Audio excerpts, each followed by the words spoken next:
Hey there, athletes. Coach John Ferry here from Team Whoppers. Very excited, as always, to be here with you on this Friday evening for our Week 5 edition of the Summer Run Challenge Athlete Briefing. As always, we're going to start with our Week 4 review. So we started this week, this all-endurance running. We were in the middle, we finished this week. Endurance running, start to finish here. So the to-dos of our Week 4 were to stay smart with your training, or to spend time training aerobically, and to get ready for the 4 weeks to follow that we embark upon next week. So sure hope everyone did that, because here in Week 5, we're absolutely getting back to business. So per usual, my housekeeping. As we get deeper and deeper into this challenge, it gets easier and easier to fall off. So continue to go in, check the box claiming that you've done the workout, keep chasing that 100% completion percentage. It now, as it has been always, the best way to make sure you are continuing to get better, chasing that improvement in the 20-minute distance test. So check that box. Now our Week 5 workouts here. So run number 1, threshold, another threshold run. So the structure of the week is the same as Week 2, as Week 3. As on a week-by-week basis, we continue to get a little bit deeper into the kind of build and progression of these workouts here. So the base level of this workout, 3 by 5 minutes, 2-minute recoveries, which is very generous for these workouts, plus 4-minute block of threshold at the end. So ultimately, we're moving from 16 minutes of time to 19 minutes of time at threshold over the scope of the workout. So when you think about it that way, just a little incremental step, 3 additional minutes of time in zone. So as these intervals start and continue to get a little bit longer, it becomes more and more important that we don't overshoot the pace of these. I think this came up within the last week or two of people kind of going out a little bit fast in these threshold intervals. So shorter intervals, you're going to have a little bit more wiggle room there where it's not going to quite punish you as much come the end of the interval. However, as the intervals continue to get longer and longer and longer, you really need to be careful and be thoughtful about that pace starting out. The interval is long enough for you to be a little bit conservative early. Take a few extra seconds, 30 seconds to maybe find that pace, make sure you're settled in, and really settle in for the duration of the interval. So we don't want it to become a VO2 max workout. We want it to make sure it's finding threshold. And so remember, threshold is a pace they should be able to sustain for a significantly longer period of time than just what's right here. So if the workout as a whole is taking you to, you feel the kind of utmost of your ability or a real breaking point, it might be a good idea just to dial it back a little bit to a pace in which you feel a little bit more comfortable that you could sustain for an extended period of time. So it should be challenging, but it should certainly be doable. So once again, if it's pushing you to your breaking point, it's okay. Just pull it back a few seconds, minute per mile, and kind of try that and see if that fits a little bit better for you. Run number 2, VO2 max run. Once again, same structure of the week. 5 by 3 minute intervals, 2-minute recovery. So these intervals are going to start to sting a little bit. I know when we kind of brought this in Week 1 and Week 2, I mentioned that some of the workouts we were doing were a little bit intro to VO2 max. Well, we are now thoroughly into a VO2 max workout, so this is going to be a little bit challenging. I just want you to know that the feeling of these workouts is that it should be challenging. If you're not finishing even the first 3-minute interval, really kind of huffing and puffing, then we're doing it wrong here. So these are hard intervals. The duration is relatively short, and the recovery is relatively generous. So it's not quite as generous as that threshold workout because it's a little bit slower pace, but you have 2 full minutes, which is plenty of time to recover in between those workouts. However, in order to maximize the sets, you have to really maximize those recoveries. So I know we have easy pace targets and we have our easy pace range, but it is critical to the second half of the workout to really make sure you are recovering during those 2 minutes, so that you're able to come back and hit it hard again for 3 minutes at a time. So if you need to go beneath your kind of easy pace range in order to do that, that is 100% okay. What you want to do is just make sure you're recovering. So always best to maintain just at least a little bit of a shuffle jog as opposed to a walk, but maximize those recoveries. Take it as easy and as light as you need to during that time. That's going to be our VO2 max workout. And our third key run of the week, our long run, always the best one. So hopefully a nice break after those tough two, really structured workouts to start the week. Just dial it back, a little bit of extra aerobic training time, have some fun with it. So we're going to jump straight into some questions that came up via the group pages. So over the last 48 hours between kind of our all access presentation and today, have had multiple questions.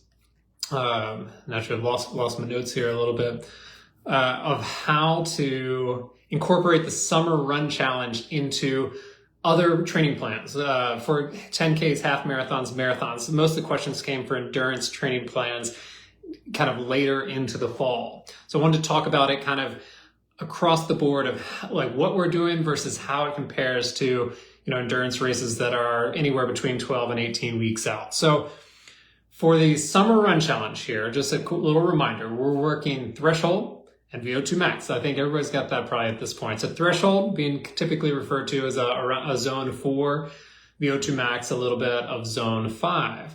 So race distances that this is really specific to, zone 4 races, anything in and around an hour is going to be your main contributing energy zone. Zone 5 races more in the 20-minute range of things that you're really a little shorter, harder races is kind of the zone 5 main contributing energy zone, which doesn't mean that you don't get a lot of benefit by different race distances by doing these workouts.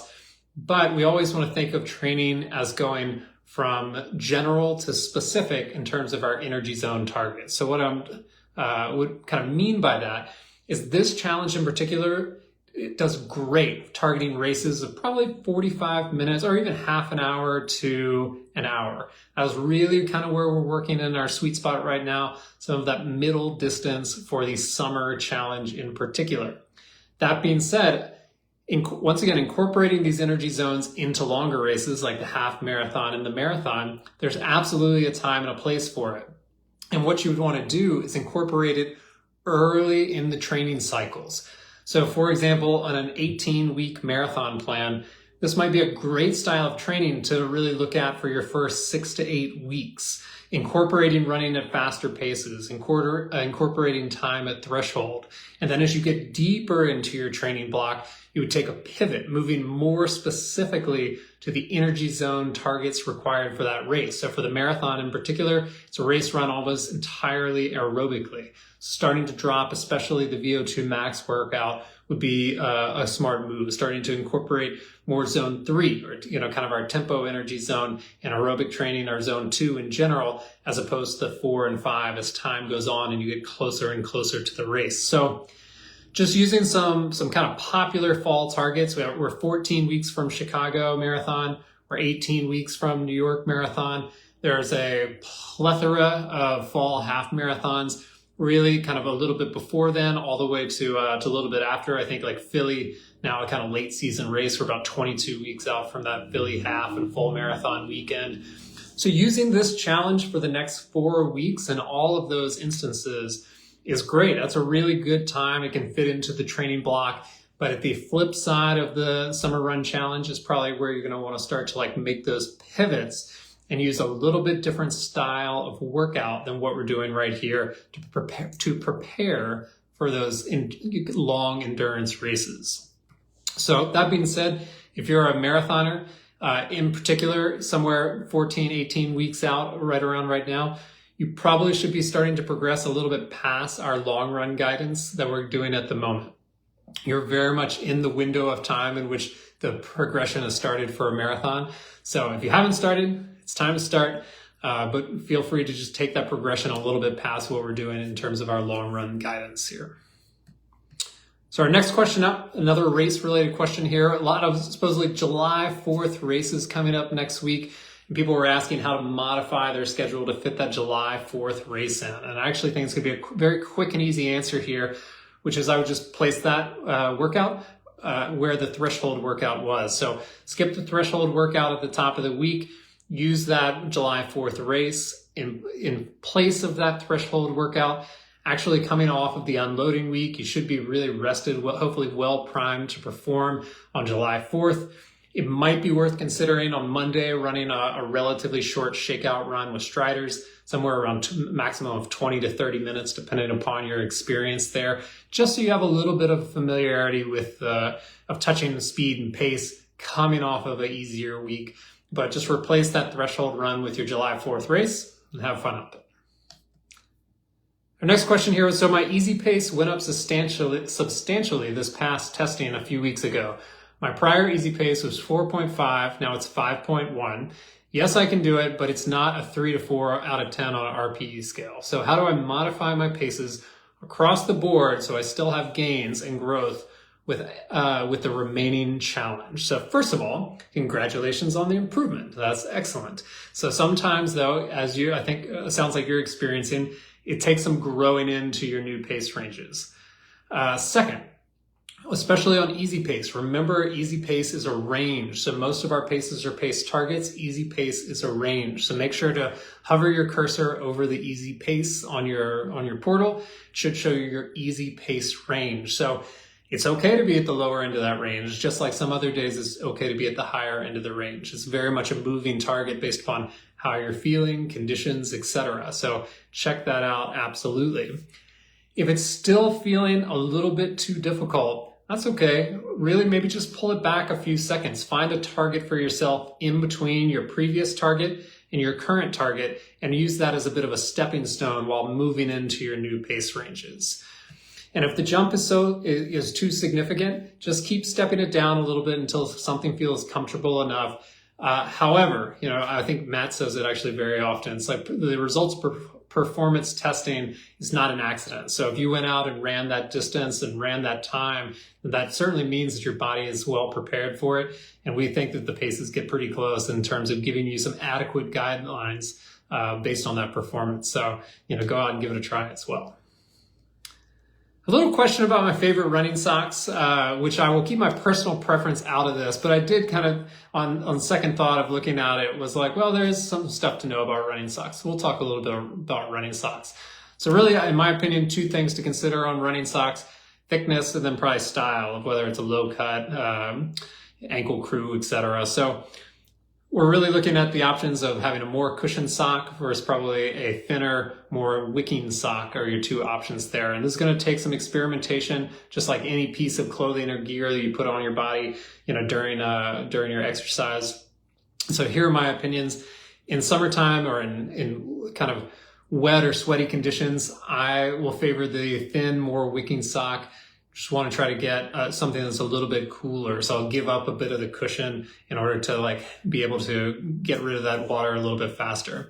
In cooler, drier conditions, might opt for a bit more of the cushions, teeny bit more comfortable perhaps, but when I don't have to worry about wetness in the foot. So in terms of the cut of the sock, the number one thing I think is important is that you think about the opening of the shoe and the relationship of your foot and heel in the shoe. And what I mean by that, I'll try to use an example of, I'm a Nike shoe runner personally at the moment.